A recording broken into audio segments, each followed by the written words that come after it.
Muy buenas tardes, sábado 10 de agosto del 2019, en tu programa Zona Geriátrica, el espacio del adulto mayor por Radio Miraflores Televisión.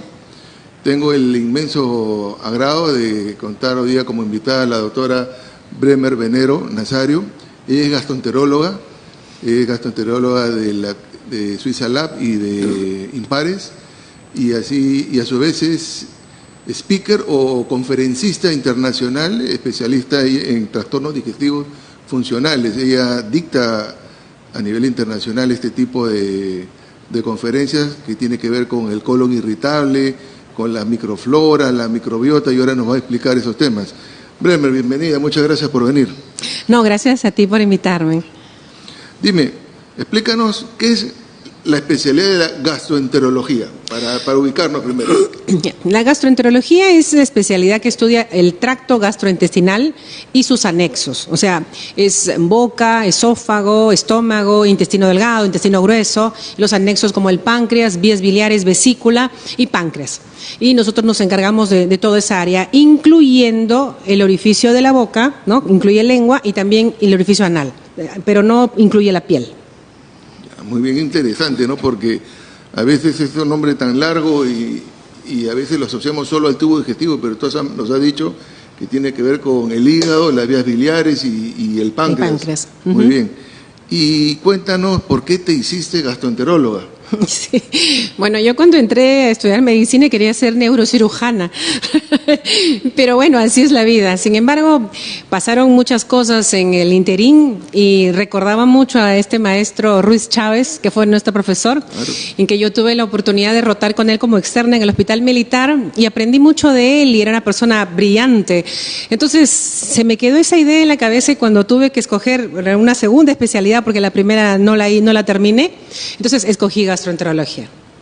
Ah, bien, sí, yo también tuve la suerte de conocer al maestro Ruiz Chávez, ¿no? Es un profesor sanmarquino, muy querido por todos nosotros. En tu especialidad tú ves todas las edades, niños, adultos mayores, pero como este es un programa del espacio del adulto mayor, vamos a centrarnos en personas adultas mayores. Y dentro de la lista de problemas, he revisado, y también por mi experiencia, que uno de los principales problemas es el estreñimiento. ¿Qué nos puedes decir sobre el estreñimiento y sobre todo qué nos puedes aconsejar sobre el estreñimiento? Ok. Primero quisiera hacer como una introducción a lo que son los trastornos en los adultos mayores para explicar un poco esto. A ver, si lo vemos desde el punto de vista de componentes de agua que tiene el cuerpo, pues con la edad empezamos como a secarnos, llamámoslo así, disminuye un poco el agua, entonces también disminuyen las secreciones, va a disminuir la cantidad de saliva, la cantidad de lágrimas, va a disminuir también la cantidad de ácido gástrico, la cantidad de sustancias que produce el páncreas y también puede cambiar la calidad, porque si bien es cierto no disminuye la cantidad de bilis, pero sí la calidad se altera. Entonces, si lo vemos desde ese punto de vista, vamos a ver que el componente en las heces va a variar, pero también va a variar el número de células que se encargan de la motilidad del intestino. Entonces, también tenemos como un retardo de vaciamiento gástrico y un enlentecimiento de la motilidad del intestino. Entonces, en muchos pacientes adultos mayores se puede presentar el estreñimiento y mucho más en pacientes que tienen ansiedad o tienen depresión o tienen obsesiones o se sienten tristes porque están solitos, porque los neurotransmisores que tienen que ver con estas patologías tienen mucho que ver con la relajación del músculo del intestino y con la motilidad. Cuando hablamos de estreñimiento, porque hay personas que te dicen, ¿no? Les hago la historia, les digo, apetito normal, deposiciones, soy estreñido. Y le pregunto, ¿cada cuántos días? No, yo voy todos los días, pero mis deposiciones salen secas. O si no, te dicen cada 2 días. ¿Cómo podemos definir el estreñimiento? Claro, o sea, el estreñimiento en general, porque no hay una diferenciación entre si soy adulto, soy niño, no hay una diferenciación. Las heces deben ser todos los días, ¿no? Diario. Puedo fallar 2 veces en un mes. Puede fallar, pero de preferencia es diario. Puede ser 1 vez o 3 veces al día. O sea, y si yo hago 3 veces al día y de pronto empiezo a hacer 1 vez al día, también digo, ha disminuido mi frecuencia, puede ser que salga más seca mi deposición, también podremos hablar de estreñimiento. Entonces, en general el estreñimiento es que la deposición haya dificultad para defecar, que las heces estén más secas de lo normal, que haya sensación de evacuación incompleta o que hayan intervalos muy largos, o sea, que dejando 2 días, dejando 3 días, se hacen deposiciones. Tú has dicho que algunas enzimas y productos que naturalmente produce el organismo se van disminuyendo. ¿Recomiendas, por ejemplo, sustitutos de enzimas pancreáticas, algún digestivo externo? ¿O qué nos recomiendas para tener una buena digestión? A ver, eso es un poquito difícil, porque es muy habitual, por ejemplo, que los médicos, cuando el paciente dice me caen mal algunas comidas, inmediatamente piensen que tienen un déficit de enzimas. Y eso no necesariamente es así, ¿no? Puede ser así si es que de repente es una persona diabética o de repente ha tenido una pancreatitis previa que puede haber dañado una área del páncreas y el páncreas no esté produciendo suficientes sustancias, que le llamemos insuficiencia pancreática exocrina. En esos casos hay que dar enzimas digestivas, ¿ok? El beneficio de algunas enzimas digestivas que decimos, oye, pero sí debe ser una deficiencia de enzimas digestivas porque mira cómo ha mejorado con las enzimas. Y es que muchos enzimáticos vienen combinados con simeticona, que ayuda con el gas, o vienen a veces con metoclopramida, que es una sustancia que mejora el vaciamiento gástrico. Entonces, los adultos mayores suelen tener un retardo del vaciamiento gástrico y un retardo del vaciamiento intestinal. Por esa razón es que a veces se embotan. Y más que nada, porque a veces se piensa que el paciente tiene un problema enzimático, pero lo que tiene es una dispepsia. Y la dispepsia es una especie de trastorno de la motilidad del estómago o del esófago o del intestino alto que no deja progresar la comida, el alimento, ¿no? ¿Dispepsia se puede decir que es una especie de indigestión o es una cosa diferente? Claro, o sea, la gente normalmente le llama vinagrera, indigestión, empacho, ¿no? Así le suelen decir. Y antes en los 70s, por eso una frase muy conocida, le decían gastritis emotiva, ¿no? ¿Por qué? Porque sentían que eructaban, que tenían llenura, que la comida se quedaba atascada y entonces sentían eso, ¿no? Muchas personas, por ejemplo, dicen, no, yo tomo mis pastillas, mis enzimas, cuando como algo pesado. Se va una parrillada, se va un sopón de frijoles, frituras, entonces tienen en su cartera, en su bolsillo, las enzimas. ¿Es bueno, es malo, es recomendable o es un tabú? O sea, no. O sea, hay algunos pacientes que efectivamente mejoran bastante con las enzimas digestivas. Algunos de ellos, por ejemplo, son aquellos que se les ha sacado la vesícula. Entonces, cuando toman enzimas digestivas que contienen bilis de buey, por ejemplo, entonces ayuda un poco más a digerir los alimentos. Y también en algunos pacientes que han tenido pancreatitis previa o en algunos pacientes que comen mucho. Entonces, las enzimas digestivas que producen no son suficientes, pero con una salvedad. Mucha de la digestión de carbohidratos, fibras, no depende de nuestras enzimas digestivas, sino de las bacterias que viven en el intestino. Y cuando tenemos alteradas las bacterias del intestino, ya sea porque tomamos antibióticos, porque tomamos laxantes, porque tomamos, por ejemplo, magnesio que puede acelerar el tránsito intestinal, o cuando tomamos calcio que puede contraer los músculos del intestino, entonces empiezo a tener problemas y yo creo que es una falta de enzimas, pero en realidad es un trastorno de la microbiota intestinal. Ahora vamos a hablar sobre la microbiota, que es un tema para nosotros muy de moda y muy nuevo. Sí. Pero volvamos al estreñimiento. ¿Qué recomendación le das a nuestros amigos que nos están escuchando para evitar el estreñimiento o para tener un tránsito intestinal adecuado? Ok. Lo primero que hay que hacer es tener un horario para ir al baño. O sea, tenemos que ir todos los días al baño a la misma hora. Entonces, así yo le enseño a mi cuerpo. Existe lo que se llama el reflejo gastrocólico. ¿Qué cosa es? Es que yo como y me dan ganas de ir al baño a defecar. Entonces, eso puede suceder. Hay personas que hacen después del desayuno, van al baño después del almuerzo, van al baño después de cenar, ¿verdad?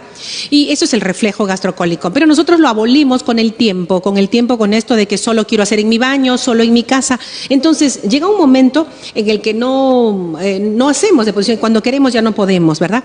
Entonces, en los adultos mayores especialmente, el mejor estímulo para hacer deposiciones es haber dormido, haber comido o haber hecho algo de ejercicio. Entonces, o tomar un vaso de agua tibia, por ejemplo, puede ayudarlos. Entonces, si lo juntan estos 3 estímulos, es mejor. Por ejemplo, levantarse en la mañana, tomar un vaso de agua tibia, hacer un poco de ejercicios, de repente 15 minutos, ¿no? Y luego sentarse en el baño todos los días a la misma hora. Pero no a pujar, sino a esperar que progrese las heces y que lleguen hasta la ampolla rectal para recién pujar, ¿verdad? No estar más de 15 minutos en el baño, consumir frutas que tengan cáscara, tratar de consumir fibras, o sea, vegetales, tanto en el almuerzo como en la cena. Es muy usual encontrar a adultos mayores diciendo, yo en la noche no ceno. Y ahí tengo 2 opciones, o no comen nada, que es malo, o según ellos no cenan y comen 2 panes con Quaker. Y entonces están generando más estreñimiento porque están comiendo mucho carbohidrato. La idea es que puedan comer, por ejemplo, una sopa de verduras que no tenga morón, trigo, papa, fideo, sémola, o sea, que sean verduras, ¿verdad? O que coman de repente un saltado de vainitas con un pollito, entonces, y un vaso de líquido con cada comida. ¿El yogur es recomendable? ¿El qué? Yogur. Oh, ya. El yogur, nadie nos garantiza que el yogur tenga probióticos, porque en la cadena de frío pueden haber muerto y puede estar tomando yogur con bacterias muertas, ¿ok? Lo ideal es pensar que estén vivas, no en la cantidad que sea terapéutica, pero sí como para mantener una fluidez en las bacterias que vivan en mi intestino. Entonces, pero el yogur, por alguna razón, como tiene ácido láctico, puede ayudar un poco a favorecer la presencia de bacterias buenas. Entonces, las bacterias buenas pueden ayudar a la motilidad intestinal. Para terminar el tema del estreñimiento, ¿qué tan recomendable es el uso de laxantes y purgantes? ¿No? ¿Qué nos puedes decir sobre laxantes y purgantes? Claro. A ver, vamos a ver. Primero, en algunas personas es mejor, de preferencia, ¿no? Si no están postradas, si son adultos mayores que caminan, que deambulan, que pueden hacer su vida normal, lo ideal es que no tomen laxantes, ¿no? Entonces, ¿por qué? Porque los laxantes me hacen hacer una cantidad muy grande de deposiciones con pérdida de agua y con irritación del intestino. Y entonces, después de eso, 2 días no pueden hacer y tienen que volver a tomar laxante. Entonces, como que los hace dependientes del laxante, los engancha a usar el laxante, ¿no?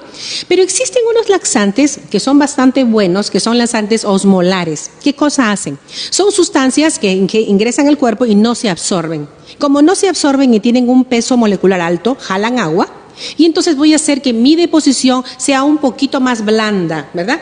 Eso sí se puede usar en adulto mayor, incluida la lactulosa, por ejemplo, que a pesar de que es dulce, no se metaboliza y por lo tanto no me sube el azúcar, si soy diabético lo puedo tomar. O otra sustancia que se llama polietilenglicol. El polietilenglicol es como un agua no absorbible. Ingresa, no se absorbe, se forma un agua que va a entrar y va a mezclarse con mis heces, ¿no? Y me va a ayudar. Entonces, pero usar laxantes hay que tener mucho cuidado en adulto mayor porque se puede deshidratar y pueden tener diarrea posterior. Esa es una pregunta muy constante que me hacen las enfermeras cuando uno le indica la lactulosa a un diabético, porque la lactulosa es dulce y siempre dicen, pero el paciente es diabético. Ya la doctora, que es experta, nos está diciendo de que no hay contraindicación en la lactulosa a un enfermo con diabetes. Sí. Otra pregunta de tu especialidad que se da mucho en personas adultas mayores es la falta de apetito. A veces los hijos quieren, así como quieren que sus hijos se alimenten bien, también quieren que sus padres se alimenten bien. Y a veces como que exageran, pero hay adultos mayores que sí se les ha ido el apetito. ¿Qué recomendación nos das para mejorar el apetito de un adulto mayor?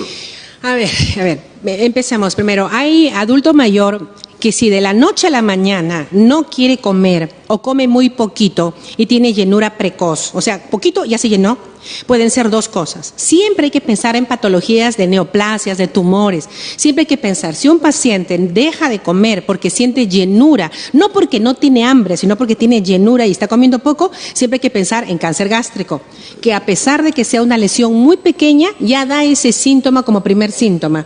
Ojo, acuérdense que los cánceres nunca dan síntomas, si no nadie se moriría con cáncer, ¿verdad? Entonces, siempre que hay llenura precoz, es eso. Pero ojo, llenura precoz es como poquito me siento lleno, ¿no? Pero Pero hay un gran porcentaje de pacientes, por ejemplo, que tienen llenura precoz y es porque están deprimidos, porque están tristes, porque comen solitos, porque nadie los acompaña para comer. Entonces, esos pacientes no tienen apetito porque están tristes y porque a veces el estar deprimido genera una especie de contractura de la musculatura gástrica. Entonces, el estómago se cierra y ni bien se despiertan, dicen otra vez voy a estar solito, otra vez no esto, otra vez el otro, y se cierra su estómago y no pueden comer. Y comen cuando llegan los hijos. A esa hora recién quieren comer. Entonces hay que diferenciarlo. Y otra cosa es no tengo hambre, ¿no? No tengo hambre significa paciente que está generalmente deprimido o tiene mucha acidez o tiene miedo de comer, que es la citofobia, que es muy frecuente en adulto mayor. Un paciente que dice, si como se me va a hinchar la barriga, si como me va a dar vinagrera, entonces mejor no como. Se convencen a sí mismos que es mejor no comer. Ahora, existen estimuladores del apetito, pero primero hay que descartar que no hayan otras cosas malas y se puede usar algún estimulador del apetito como la cipreptadina, que es bastante buena, que viene con vitaminas, pero no más de un mes. No más de un mes. No más de un mes, eso es importante. porque daña el hígado. Sí. No más de un mes, porque a veces hay pacientes que toman esos frascos con vitaminas y vitamina B12 que tienen estos productos y lo toman casi de por vida. Y acá la doctora nos está diciendo que no más de un mes. Y otra cosa importante, ¿no? A veces el adulto mayor come solo, comida fría, porque se la dejaron tapada desde la mañana y no hay quien se la caliente. Come tarde. Come tarde y entonces no tiene ganas de comer. Pero si esto ha sido algo brusco, abrupto, y de la noche a la mañana presenta llenura precoz, tendría que ir al gastroenterólogo para que le haga un estudio de su estómago, de su duodeno, para ver si es que, ojalá no, pero puede ser que tenga un problema neoplásico y si es detectado a tiempo, tiene tratamiento con buen pronóstico. Bremer, vamos a hablar sobre un tema relativamente nuevo. Antiguamente le decíamos flora intestinal, ¿no? Inclusive cuando alguien tomaba antibióticos, le decían, toma tu reposición de la flora intestinal. Ahora le llaman la microbiota. Y tú eres experta, tú eres expositora, speaker internacional sobre temas de la microbiota. ¿Qué es la microbiota? Okay. O sea, antes, tú te debes acordar cuando estudiábamos en la universidad, en los 80s nos decían que el estómago era estéril, ¿no? Que no podía vivir ninguna bacteria ahí porque el pH del ácido gástrico es 1. Okay. Vamos a hacer un corte, una pausa, y volvemos con el tema patologías del aparato digestivo en el adulto mayor con la doctora Bremer Venero. Volvemos.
Volvemos con Zona Geriátrica, el espacio del adulto mayor por Radio Miraflores Televisión.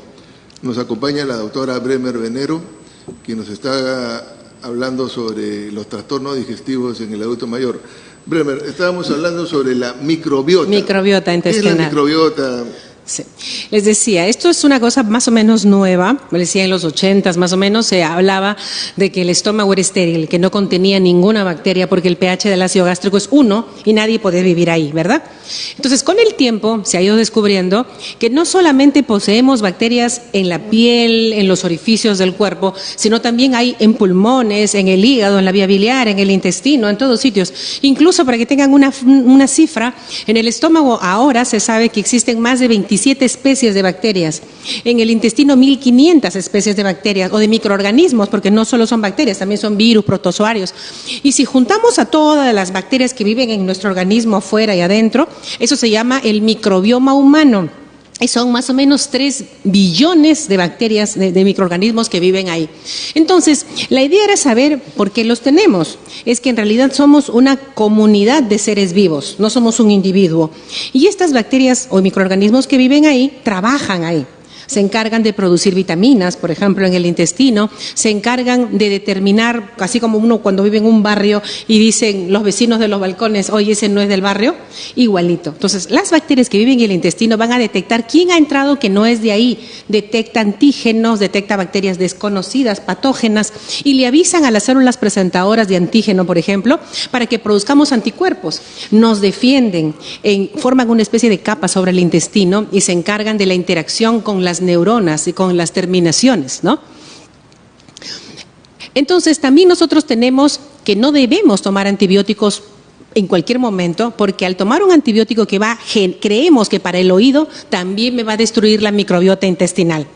Entonces, la microbiota intestinal es el universo de bacterias o de microorganismos que viven dentro del tracto gastrointestinal, y el microbioma humano es el conjunto de todas las bacterias que viven en el cuerpo. Se ha asociado, por ejemplo, administrar probióticos para mejorar la microbiota. ¿Es bueno, es malo, es cierto? Claro, sí. Los probióticos son muy buenos siempre y cuando sepamos para qué los vamos a usar. O sea, hay probióticos que los usamos, por ejemplo, para diarrea, porque son bacterias que producen un antibiótico que puede destruir a una bacteria mala. Pero no a todas, sino a algunas. Entonces, hay algunos probióticos que son para diarrea, otros estimulan la inmunidad y, por ejemplo, hacen que no tenga alergias, que no tenga dermatitis atópica, pueden ayudar con eso. Otros pueden ayudar, por ejemplo, a matar Helicobacter pylori, otros pueden ayudar a desinflamar el intestino en caso de enfermedad inflamatoria intestinal o colon irritable. El probiótico, en el caso de la diarrea, ¿se administra durante la diarrea? Sí. ¿O después de la diarrea como un preventivo? ¿Cómo es? O sea, el probiótico si es una diarrea, que no es con moco, con sangre, con fiebre alta, con deshidratación severa, porque obviamente eso probablemente ya necesita un antibiótico. O sea, si es una diarrea simple, de 2 a 3 veces al día, desde el primer día. Si es viral, me la va a arreglar. Si es bacteriana leve, también me va a ayudar, porque va a ayudar a disminuir por lo menos entre 28 a 36 horas la diarrea. Se usa en niños, en adultos, que generalmente en niños es más diarrea viral, pero desde el comienzo. Y tú has hablado de la microbiota y alergias. Explícanos un poquito más ese tema.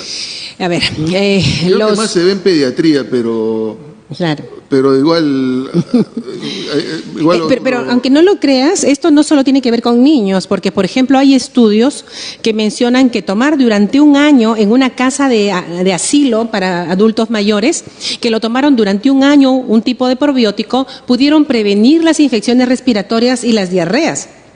O sea, no solamente es para niños. Lo que pasa que hace que se estimule la producción de inmunoglobulinas. O sea, van a actuar estas bacterias como inmunomoduladores. Hacen que produzcamos más defensas o hacen que produzcamos más enzimas, por ejemplo, enzimas para digerir la leche, hacen que produzcamos un poco más. Entonces, si un paciente ha tomado antibióticos, ya sea por infección urinaria, por algún tipo de infección, que los adultos mayores tienen siempre infecciones urinarias, entonces han tomado un antibiótico por más de 3-5 días, van a tener que reponer esa microbiota intestinal. Antes no se hacía. Antes dejábamos que solito ocurriera, pero ahora no. Ahora sabemos que cuando ponemos probióticos, el paciente más pronto se recupera. ¿El probiótico tiene que ser comprado en una farmacia o puede adquirirse de manera natural? Claro. Lo que pasa es que un probiótico no es una bacteria que yo la vi creciendo y que la veo que crece en la papa o en un hongo o se corta la leche y tiene bacterias. Eso no es un probiótico. Un probiótico es una bacteria inteligente que ha sido escogida por sus habilidades, pero que algunas de las veces ha sido modificada, ¿no? ¿Para qué? Para que tenga mayor capacidad sin generar resistencia antibiótica, por ejemplo.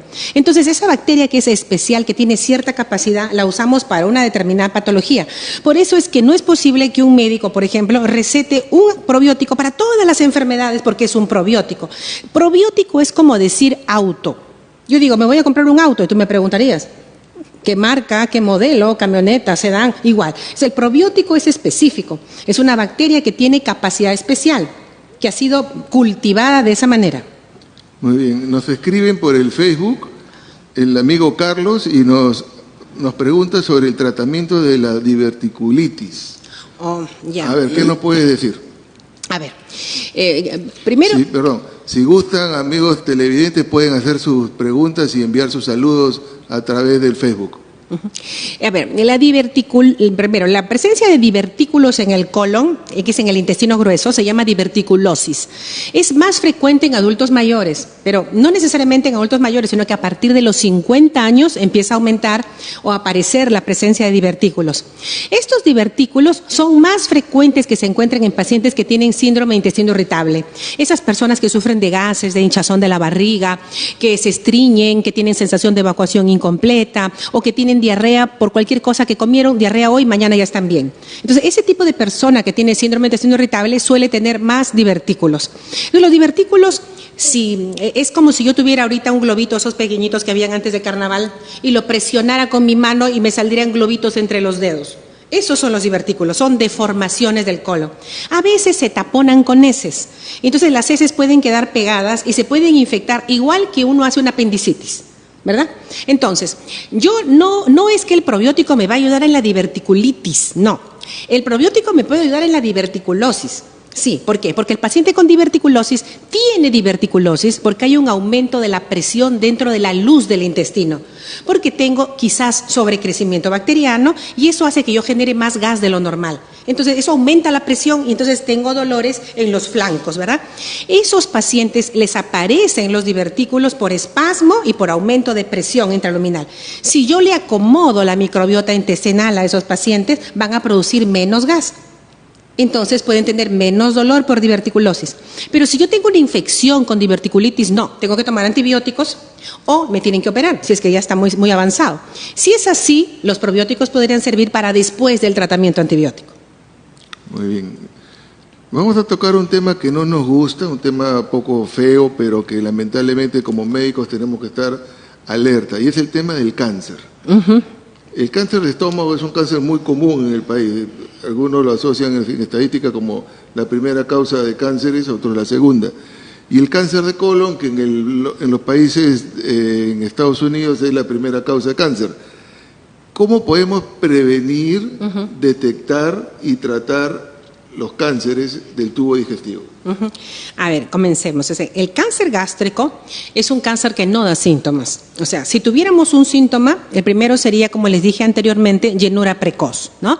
Pero en general no hay un síntoma específico. Si el cáncer ya avanzó, voy a tener anemia, pérdida de sangre en heces, de repente se ulcera el cáncer. Los cánceres son crecimientos, tipo como un cerrito, ¿no? Que empieza a crecer. Pero como no tiene vascularización, llega un momento en que se infarta por isquemia, por falta de oxígeno y empieza a ulcerarse. No son úlceras que se vuelven cáncer. Quítense esa idea de que el que tiene úlcera va a volver cáncer. Eso no es así. Es una tumoración que empieza a ulcerarse, ¿no? Y a veces ni se ulcera, ¿no? Pero entonces el paciente, cuando hay anemias que no sabemos cómo explicarlas, hay que pensar en cáncer. El cáncer en Perú, Chile y Japón es el más alto en todo el mundo. No sabemos por qué. Existen estudios que ven... De estómago. De estómago, el cáncer de estómago. Y no sabemos en realidad por qué, porque se han hecho múltiples estudios y antes decíamos Helicobacter pylori es una causa, pero se ha visto que hay algunos casos que no están asociados a Helicobacter pylori. Entonces, hay que prevenirlo, porque no hay forma de curarlo. Y la prevención es desde los 35 años de edad hacerse una endoscopía con biopsias al azar cada 5 años. Eso es lo que tenemos que hacer.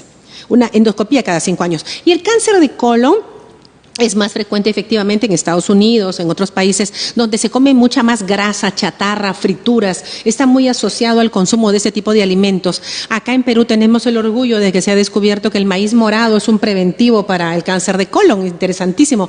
Y que también tener bien la microbiota intestinal también puede prevenir el tener el cáncer de colon. Pero en general es comer bien, no estreñirse, no tomar no fumar, por ejemplo, nos ayudan a no tener cánceres en general. Pero la colonoscopía cada 5 años se debe hacer para evaluar colon. Después de los 50 años, cada 5 años. Y si mi papá o mi mamá o mis hermanos, que son familiares directos, han tenido cáncer de colon o pólipos en el colon, entonces tengo que empezar a hacerme la colonoscopía 10 años antes del que le apareció el cáncer a mi papá o a mi mamá. Así es. ¿Está asociado a algún grupo sanguíneo el cáncer? Sí. Hay gente que... El tipo AB, ese es uno de los grupos sanguíneos que están más asociados a cáncer gástrico, pero en general... Pero si una persona, por ejemplo, el grupo A, claro, ¿tiene que hacerse con más frecuencia las endoscopías o...? No, el grupo AB. AB. Sí. Es el que tiene más cáncer. Pero claro, no es que tengan que hacerse más. O sea, si todas las personas se hicieran una endoscopía a partir de los 35 años, cada 5 años, lo detectaríamos a tiempo. O sea, no importa si mi papá tuvo, mi mamá tuvo, pero la idea es prevenirlo, ¿no? Que sería lo mejor. Y prevenirlo siempre con biopsias, porque las biopsias son las que nos van a decir si es que hay alguna lesión microscópica que no la hayamos visto en la endoscopía, que son la metaplasia, la displasia, la atrofia gástrica. Entonces, siempre recojan el resultado de su biopsia. Es otra cosa que pasa con las personas adultas. Se hacen los exámenes, como dicen que no hay cáncer en la endoscopía, no recogen la biopsia. Y la biopsia es muy importante. El amigo Héctor Alejandro Marcano nos está enviando saludos desde el Facebook y te felicita porque tú estás aclarando muchos de los problemas. Gracias. Del asunto del gasto intestinal.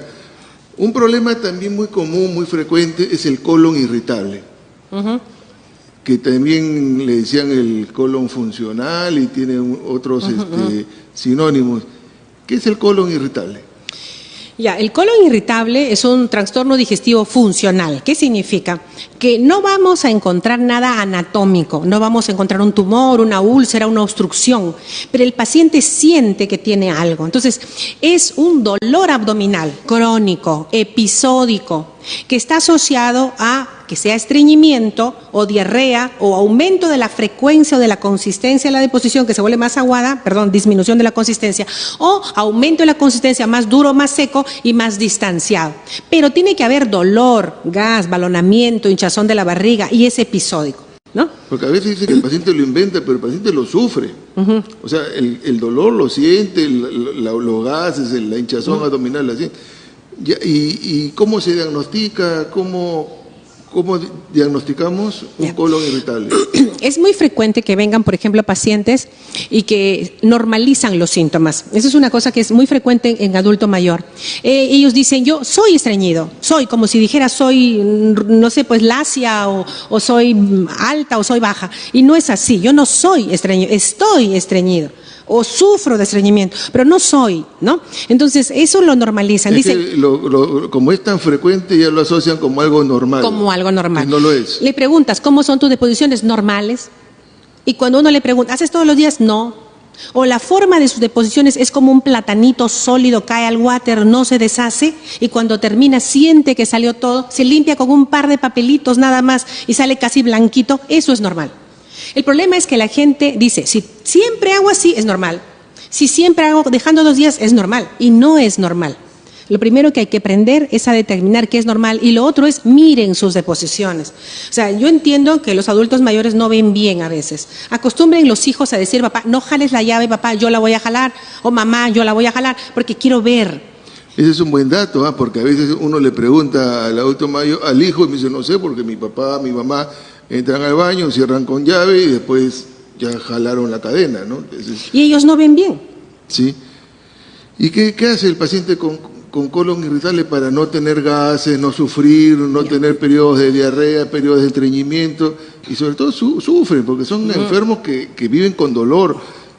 Ahora, también yo he visto que hay mucha asociación a una personalidad nerviosa. ¿O me equivoco? Claro, o sea, el síndrome de intestino irritable, hemos dicho cuáles son los síntomas, ¿no? Pero el síndrome de intestino irritable tiene 3 causas principales o 3 puntos a tratar, digámoslo así. Lo primero es que los pacientes suelen ser personas que tienen mucha ansiedad, mucha depresión, o son irritables, reniegan de todo, siempre están insatisfechos con las situaciones. Por ejemplo, no te metas a mi cocina, esto lo guardo acá porque tú has cogido mis cosas. Esas personas que son súper puntuales, que se enojan cuando alguien llega tarde, ese tipo de persona que es reactiva es porque tiene un trastorno con los receptores 5-HT. Entonces, los receptores 5-HT funcionan en el cerebro, pero también en el intestino. Entonces, si yo no me estreso, mi intestino se cierra.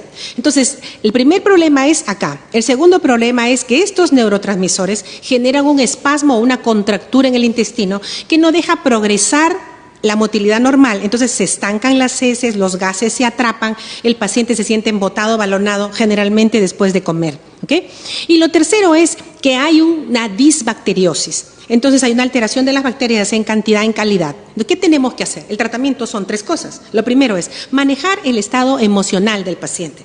Si es depresivo, sus antidepresivos; si es ansioso, sus ansiolíticos; si es muy leve, su deporte, sus caminatas, sus ejercicios, acompañarlo, hacer algún tipo de terapia social, ¿verdad? Lo segundo es... Perdón, Bremer, en la parte nerviosa, ¿quién lo maneja? ¿El gastroenterólogo, tú misma, o lo derivas al neurólogo, al psiquiatra o al psicólogo? Sí, a ver. En realidad, porque para ser sincera, para ser sincera, el paciente debe ir al psiquiatra, ¿no? Debe ir al psiquiatra. El problema es que no quieren, ¿no? Porque asumen, yo soy así, siempre he sido así, yo no estoy loco. Entonces, no, hay un prejuicio para ir al psiquiatra. Entonces, a veces, no estoy loco. Yo he tratado, por ejemplo, yo he estudiado 1 año de salud mental, aprendí algo de manejo terapéutico, trato de diagnosticarles a los pacientes más o menos y digo, mira, tú tienes esto, tú tienes el otro, les doy el tratamiento y si van bien, le digo, mira, ¿ves cómo te va bien con esa pastilla? Ahora te vas al psiquiatra. Pero si yo los mando al psicólogo, el psicólogo le va a decir, ponte tu parte, respira profundo, no van a solucionar nada, porque el problema tiene que ver con neurotransmisores. En síndrome de intestino irritable, el problema es una alteración de serotonina o de benzodiazepina, no es otra cosa. O sea, no van a mejorar, si es una depresión profunda, con compañía, no van a mejorar. Tienen entonces, que tomar un antidepresivo. El tratamiento de la primera etapa es tratamiento con antidepresivos o ansiolíticos. Nos están saludando, Mía García nos está saludando, y Teresa Bravo, de la Universidad Nacional Mayor de San Marcos, de la promoción 84, nos envía saludos. Es que lo que yo no he dicho, pero yo soy compañero de promoción de Bremer, hemos estudiado desde el primer año y nosotros seguimos siendo amigos y somos de la promoción 84 de San Fernando, de la Universidad Nacional Mayor de San Marcos. Hola, Techi, saludos. ¿Cuál es la segunda etapa? Entonces, la segunda etapa es tratar de investigar si el paciente tiene un sobrecrecimiento bacteriano, una disbacteriosis, ¿no? Y eso lo podemos saber facilito si es que el paciente hace mucho gas y el gas es fétido. O si ya está viendo diarrea, ya no solamente estreñimiento, o si la diarrea que había esporádica ahora es más frecuente. Ese sería el segundo paso, dar un antibiótico no absorbible, que es específico para síndrome de intestino irritable, y manejar ese problema de bacterias. Muy bien, la tercera etapa del tratamiento del colon irritable lo vamos a desarrollar luego de una pausa. Volvemos.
Volvemos con Zona Geriátrica, el espacio del adulto mayor por Radio Miraflores Televisión.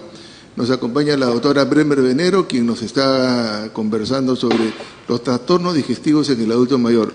Nos sigue enviando saludos, Ramiro Rojas, dice, excelente programa, y Rosa Cama también nos está mandando saludos. Un saludo, Ramiro, Rosita, muchas gracias por enviar saludos. Nos habíamos quedado en la tercera etapa del tratamiento del colon irritable. Claro, o sea, el tercer tema que se debe tratar en síndrome de intestino irritable es el trastorno de la motilidad, del espasmo del intestino, que si bien es cierto, es generado, habíamos dicho, por los neurotransmisores que estaban alterados en el cerebro o que tienen que ver con el cerebro, pero se tienen que tratar directamente la relajación del músculo del intestino. ¿Por qué? Porque el intestino está espástico. Imaginen un esófago espástico, por ejemplo, que también es muy frecuente en adulto mayor. Se cierra el esófago y sienten que se atoran, que tienen algo atorado. Hacemos la endoscopia y no hay nada. Es un espasmo. Y el espasmo da ardor. Ojo, es una cosa que no había mencionado. En el síndrome de intestino irritable, el intestino tiene una sensibilidad al dolor como el ojo, por ejemplo, ¿no? Si ustedes ahorita se presionan el ojo, van a ver una luz. Igual es, no me dice presión, el ojo no puede informar presión. En cambio, el intestino, cuando se cierra, también ardor, y no significa que hay heridas. Entonces, no todos los ardores del abdomen tienen que ser úlceras. Eso primero quítense de la cabeza que le llaman gastritis a cualquier dolor abdominal, y no es así. Entonces, en el síndrome de intestino irritable, el espasmo, la contractura del intestino arde, duele, tuerce, suena, el intestino empieza a sonar porque empieza a luchar, a querer seguir su progreso y no puede porque hay un espasmo. Entonces, eso da también sensación de evacuación incompleta. Se cierra, hago poquito y siento que no salió todo. Algo que les parece gracioso a los pacientes cuando me dicen, doctor, hago mis deposiciones bien delgaditas, me dice como si fuera un decorador de tortas. Así me dice, muy finitas. Y es que es verdad, el recto y el ano se cierran y las deposiciones salen súper delgadas con sensación de evacuación incompleta. Entonces, ¿qué se tiene que dar? Escoger un antiespasmódico que sea específico. Por ejemplo, si más es diarrea, hay un tipo de antiespasmódico. Si más es tipo dolor, entonces hay otro antiespasmódico, porque cada uno tiene ciertas propiedades diferentes al otro. Entonces, para eso es el gastroenterólogo el que va a escoger. Pero si ustedes no tienen el gastroenterólogo a la mano, cualquier antiespasmódico que no sea tan potente puede ayudar hasta que vean al médico, como por ejemplo los sencillos, buscapina, que la gente toma siempre, Plidam, buscapina, que son antiespasmódicos generales, también pueden ayudar por mientras, ¿no? Eso sería lo ideal. Pero la doctora ha sido bien clara, son 3 etapas, ¿no? La parte mental para que el paciente se relaje porque hay un componente de ansiedad o depresión. Segundo, si es que hay mucho gas, un antibiótico para eliminar un poco de la flora bacteriana y finalmente un antiespasmódico. Nos siguen saludando, nos está saludando Lula Alba, saludos Bremer, y nos está saludando Raúl López desde Estados Unidos. Un abrazo, muchas gracias Raúl. Bremer, se está acabando el tiempo y hay un tema muy importante que tenemos que tocar, que es el hígado graso. El otro día una señora adulta mayor vino a mi consulta llorando porque ella es delgada y le han diagnosticado hígado graso y el médico le dijo, señora, si no resuelve su hígado graso va a ser cirrosis y se va a morir de cirrosis. ¿Qué nos puede decir primero sobre el hígado graso? Bueno, o sea, el hígado graso es un almacenamiento en el hígado que lo llega a inflamar. O sea, hay 2 tipos de hígado graso, si lo vamos a ver desde ese punto de vista. Uno es un hígado grande, que está graso, ¿no? Y el otro es un hígado grande, graso, y que está inflamado. Entonces, la diferencia generalmente es el tiempo o que yo tenga ciertos genes que me predispongan a la inflamación, que también a veces es genético, ¿no? Pero en el Perú, casi de todos los pacientes que tienen cirrosis, el 85% son por hígado graso. Entonces, lo que yo quiero que quede claro acá es que el hígado graso es por almacenamiento de carbohidratos, no de grasa. El hígado graso no es por comer grasa. Es una de las cosas que está muy mal orientada acá en Perú. Nosotros en el Perú casi el 95% de personas tenemos hígado graso, flacos o gordos. ¿Por qué? Porque comemos tallarines con papa a la huancaína, arroz con menestra, sopa de morón. O sea, mezclamos demasiados carbohidratos. En Europa... Ají de gallina con arroz. Sí. Entonces, en Europa, por ejemplo, solamente se comen 3 carbohidratos al día. 1 en el desayuno, 1 en el almuerzo y por eso comen postre, ¿no? Entonces, pero acá nosotros hemos sacado la cuenta con unas doctoras que, como somos muy amigas del Rebagliati, y me dicen ellas, nosotros acá en el Perú comemos 12 a 13 carbohidratos al día. Es demasiado, porque hasta los postres tienen harina. Entonces, es demasiado. O sea, lo que tenemos que hacer no es hacer dietas comiendo sancochado, a la plancha. Lo que tenemos que hacer es no mezclar carbohidratos. O sea, si en el desayuno no podemos comer cuáquer con pan, en el almuerzo no podemos comer más que una harina, una verdura, una carne. Esa es la idea. ¿Quieres comer una entrada? Que sea verdura o que sea salpicón de pollo, solterito, rocoto, relleno. No pasa nada porque no tiene carbohidrato. Pero no puedes comer una papa a la huancaína con, no sé, pues con tallarines. No se puede comer, ¿no? O una carapulcra con arroz y tallarines, ¿no? Papa a la huancaína y arroz con pollo, clásico. Con arroz con pollo y todo el plato de arroz. Entonces, eso es lo que causa el hígado graso. Entonces, cuando tú vas donde el médico y te dicen, ¿tienes hígado graso? Tómalo amablemente, porque simplemente eres peruano, ¿no? Pero si ya te dicen que además tienes glucosa alta, tienes colesterol alto, triglicéridos altos, insulina alta, que es lo que principalmente inflama el hígado, entonces significa que hay que empezar a hacer una dieta bajando carbohidratos y de repente tomando algún medicamento para la insulina o para la glucosa. Nos está saludando Doris Oré desde Estados Unidos. Así que saludos, Doris, muchas gracias por tus saludos. ¿Y qué nos puede decir? ¿Qué asociación hay entre el hígado graso y la cirrosis? Ya. Lo que pasa es esto. Los carbohidratos se van a almacenar en el hígado, ya sea en forma de colesterol, de triglicéridos, de glucógeno, pero dentro de la célula hepática. No va a almacenarse fuera, sino dentro de la célula hepática. Entonces, la célula hepática va a llegar un momento en que se va a morir, va a romperse, es como si estuviera explotando, ¿no? Porque está llena de contenido. Entonces, pasa a la sangre una sustancia que se llama TGP. La TGP es una enzima que es intracelular exclusiva. Entonces, si yo tengo la TGP alta en sangre, significa que están muriendo células hepáticas. Y las células hepáticas no se reponen 100%. O sea, imaginemos que todos los días mueren 1000 células hepáticas. Todos los días. Y eso me da un 18 o 20 de TGP. ¿Ok? Pero si empiezo a tener 40 o 60 o 80 de TGP, significa que están muriendo 3000, 4000 células. Solo se van a reponer 999. El resto no se va a reponer, porque no tengo capacidad de reponer tanto. Esos espacios de células que han muerto van a ser reemplazados por fibrosis. Y esa fibrosis va a llegar un momento en que va a disminuir el número de células hepáticas a tal punto que yo tengo una insuficiencia hepática. Mi hígado se va a empezar a achicar como si fuese una piedra. Ya no voy a producir nada. Entonces, ¿qué probabilidad yo tengo de que si yo tengo un hígado graso, que es una hepatitis grasa, o sea, con transaminasas altas, se convierta en una cirrosis muy alta? Es muy alta. Entonces, como les digo, en Perú el 85% de los cirróticos son cirróticos por hígado graso. Así que hacernos los exámenes, a chequearnos. El hígado graso, que es otra cosa que cometen mucho error los pacientes, se hacen una ecografía cada 2 meses, cada 3, para ver si se achica. No, es transaminasas, glucosa, colesterol, triglicéridos. Eso es lo que me tengo que evaluar. Más son los exámenes de laboratorio. Sí. Y de manera práctica un perfil hepático y más o menos nos orienta. Bremer, para terminar, un tema muy común y frecuente con adultos mayores, las hemorroides. Miren, hemos empezado desde arriba, ahora ya estamos acabando en el tubo digestivo, en el recto y en el ano. ¿Qué nos dice sobre hemorroides? ¿Cómo evitarlas o por lo menos cómo tratarlas? Bueno, lo que pasa es que las hemorroides no son una enfermedad en sí. Las hemorroides son una consecuencia o de que me estriño, pujo, sale muy seco o que tengo diarrea. Ojo, porque cuando una persona hace la deposición un poco más aguada de lo normal, por ejemplo en el colon irritable tipo diarrea, o sea un poquito más aguada de lo normal, entonces va a salir ácido, porque el agua de colon es ácida y eso también quema las venas hemorroidales.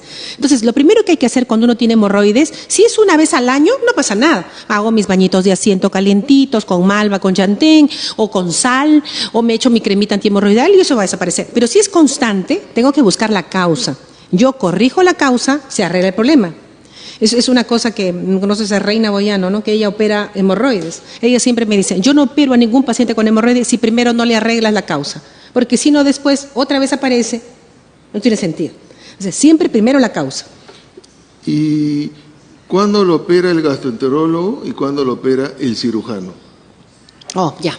El gastroenterólogo no opera las hemorroides. Lo que pasa es que hay dos tipos de hemorroides. Las hemorroides internas, que son las que están dentro del recto, y las externas que aparecen afuera en la piel. Las de piel no se deberían operar en general, porque esas son venas que están con un coágulo, ¿no?, que se han hinchado, la piel se hinchó encima, luego la vena se deshace el coágulo, la vena vuelve a su lugar porque es elástica, pero la piel queda un poco redundante. Eso que la gente le llama hemorroides no son hemorroides, eso como pellejitos largos en el ano, se llaman plicomas o repliegues de piel. Lo que nosotros tratamos de operar a veces son las internas, esas que no se ven, pero que a veces cuando uno puja a veces se salen o asoman. Esas que son violáceas rojas de adentro, nosotros le hacemos una ligadura que se llama el banding. Se le dispara una liguita y como cuando uno se amarra un lunarcito para que se caiga y se cae al cuarto día. Eso sí hacemos los gastroenterólogos. ¿Cuándo se opera un hemorroide? Cuando es grado 4. ¿Qué significa? Cuando el hemorroide ya se sale del ano y no puede volver. Hay que ayudarse manualmente. Esas son las que se operan. ¿Las cremas y los supositorios para la hemorroide ayudan? Sí, ayudan, pero yo no podría decir que, wow, ya mañana voy a estar bien. No es tanto así. Los baños de asiento sí más. ¿Por qué? Porque son calientes. Entonces, como es agua caliente, va a producir una vasodilatación, va a permitir la circulación de la sangre, va lavando el coágulo. Y las cremas lo que hacen es disminuir el dolor, la inflamación, pero el hemorroide tiene su progreso, que siempre va a durar aproximadamente de 7 a 14 días a que se disuelva el coágulo, ya que vuelva otra vez la persona a estar bien. Pero lo importante es no desesperarse y siempre pensar, ¿qué pasó? Si tomé mucho licor, se inflamó mi hemorroide. Si estuve pujando o si comí mucho ají, también se inflamó mi hemorroide. Entonces, esas cosas hay que evitar, ¿no? Eso principalmente. Y si ya uno ve que, por ejemplo, a veces también aparecen unas lesiones en el ano por humedad, que eso también suele ocurrir en algunos pacientes, averiguar bien qué lo está causando, porque a veces el colon irritable hace perder moco o pérdida insensible de gotitas que pueden inflamar el ano y aparecer estas hemorroides también, o fisuras anales o inflamación del ano. Nos saluda por el Facebook María Rivera de Los Ángeles y te felicita por el programa. Gracias. Dice que les aclaró muchísimas dudas.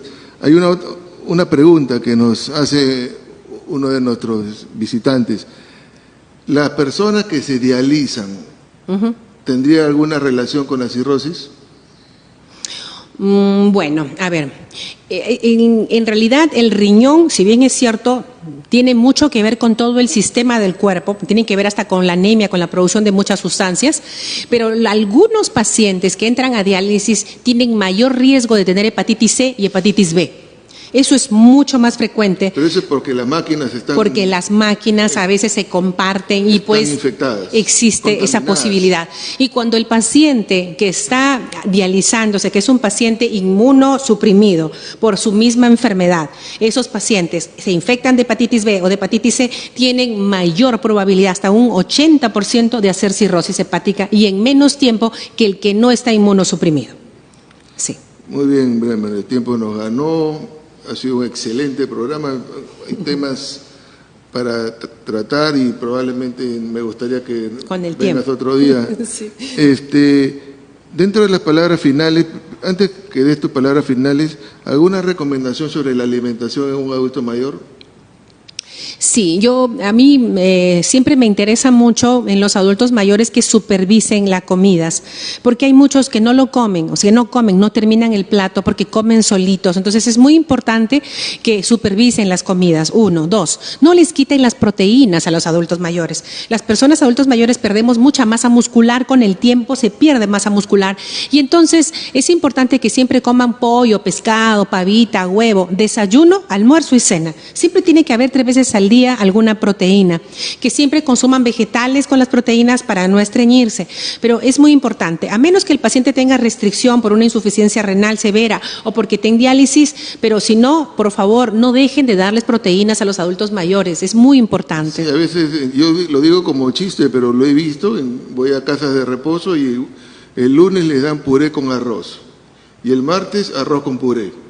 Y no hay por lo menos un huevito frito, aunque sea y el problema es su dentadura una también. Torraja de atún, algo que, como tú lo dices, la proteína es muy importante. Y la verdura, y ahora nuestro país es un país rico en verduras y un montón de riquezas naturales de lo que se siembra y da la madre naturaleza. Bremer, muchísimas gracias. ¿Dónde te podemos contactar? ¿Dónde te podemos...? Mucha gente probablemente va a querer contactarse contigo. Como dijiste al comienzo, yo trabajo en Suiza Lab de Miraflores y en Impares, en la clínica Impares de Jesús María. Entonces, ya saben, en Impares de Jesús María y en Suiza Lab, que queda en Miraflores. Miraflores, en Angamos. En la avenida Angamos. ¿Alguna palabra final para los adultos mayores que te están viendo? Muchísimas gracias por haberme invitado. Estoy muy agradecida, Carlos, por compartir con ustedes algunas cosas y podemos vernos otro día. Ojalá sea bueno. Bueno, y un saludo muy especial a los miembros de la promoción 84 de la Universidad Nacional Mayor de San Marcos, de la Facultad de Medicina que nos han visto. Eso ha sido todo por hoy en Zona Geriátrica, el espacio del adulto mayor, por Radio Miraflores Televisión, y nos vemos el próximo sábado. Hasta pronto. Gracias.